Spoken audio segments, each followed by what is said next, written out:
welcome back to my channel if you are a returning subscriber, or welcome if you are new. My name is Ellie and I recently completed Disney's Cultural Representative Program. This is basically a program where you get to live and work in Walt Disney World for a whole year. I worked in the Rose and Crown, in the United Kingdom Pavilion, in Epcot. I did it from 18 to 19 and basically I had a lot of questions from people asking about the process and asking for advice, so I figured I would make a series for all of you to watch to help all of you. Before we get started, I want to apologize for the weird lighting, the sun, and it keeps going in and out. It's like shining on the top of my head. It looks like my head is on fire. Like Voldemort is gonna come out of the back of it, like Professor Quirrell. So last week's video was about congratulations, you've been accepted into the program, what do you do now? Which is a very exciting time. However, at this point, some people aren't always successful, and there is earlier points in the process where rejection is evident as well. It does happen to people. I haven't spoken about rejection really up until this point, but it can happen even after that first Yummy Jobs application, after your Yummy Jobs interview, and for some people after that Disney interview. So rejection is a big part of applying for the CRP, unfortunately. Some people are lucky, some people don't experience any rejection in the CRP, and others really aren't so lucky and they experience it quite a lot. I feel like I can really talk quite passionately about this because it resonates a lot with me, because I had 3 rejections from the program. I was rejected at the first stage 3 times. One of those times I did apply for the Historical Research Centre. I didn't know a lot about that program. I just did it because I was really desperate and another application was in the bag, so why not? Although I really don't recommend doing that. I was rejected 3 times. Every single time was heartbreaking. It's really difficult to come back from rejection. You feel like you're not good enough. What did I do wrong? If I didn't get it right this time, how am I gonna know what they're looking for? It's so difficult. I remember messaging Yummy Jobs and asking for feedback, and they said, we literally cannot give you feedback. Like, it's just the way it is, unfortunately. But the important thing is you don't get too hard on yourself.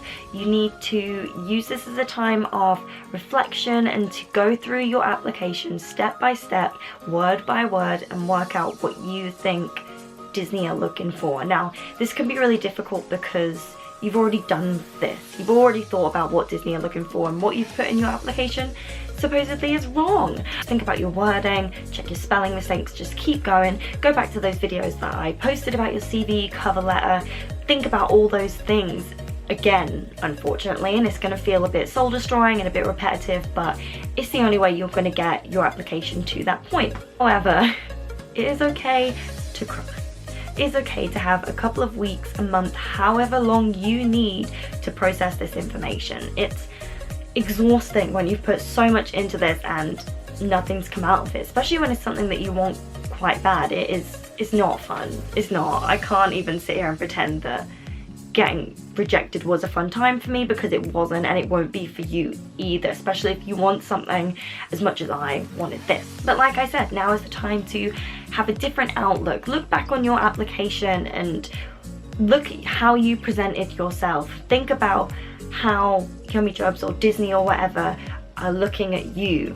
Not about how you're looking at yourself, how they're looking at you. And as if it was a recruiter, if they're looking for you for a job. Like, for me, I kept changing my application and then it clicked with me, I don't have the right experience for this job. If I was applying for this job in the regular world here in England, I don't have the experience. Yeah, I have loads of merchandise experience, but I have 0 food and beverage experience.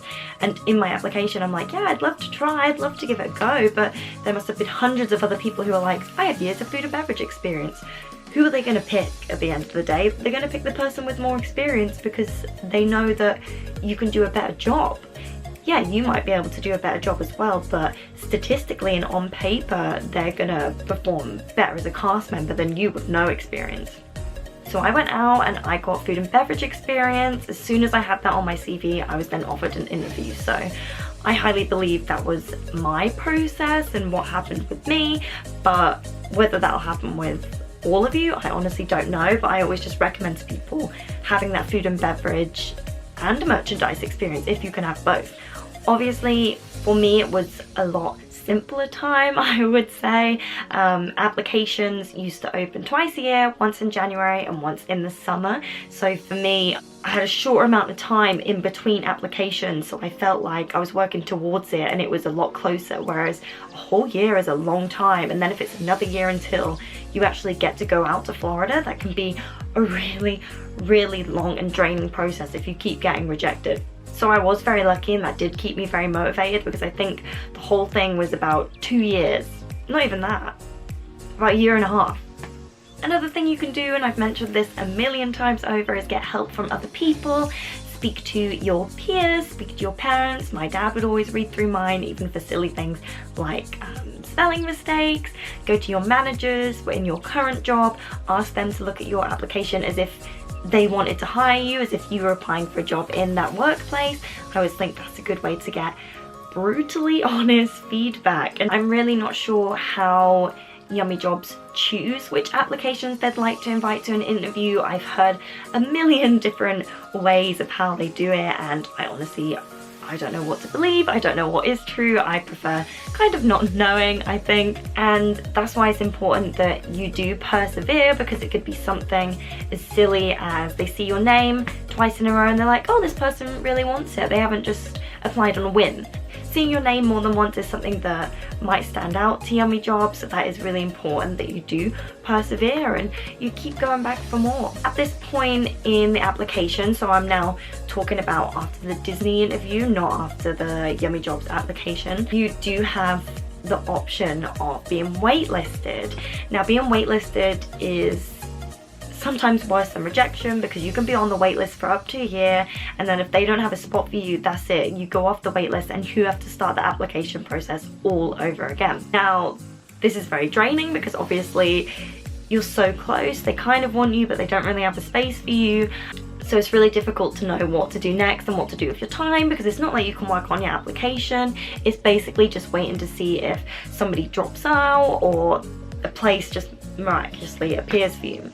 If you are on the waitlist, do not lose hope. I knew loads of people that were on the waitlist and they eventually got a date. So just chill out, watch some Disney Plus. As I've gotten older and as I've been rejected from many things in life, not just this, not always been successful, it's really important to remind yourself that a lot of the time, to succeed, you need to fail first.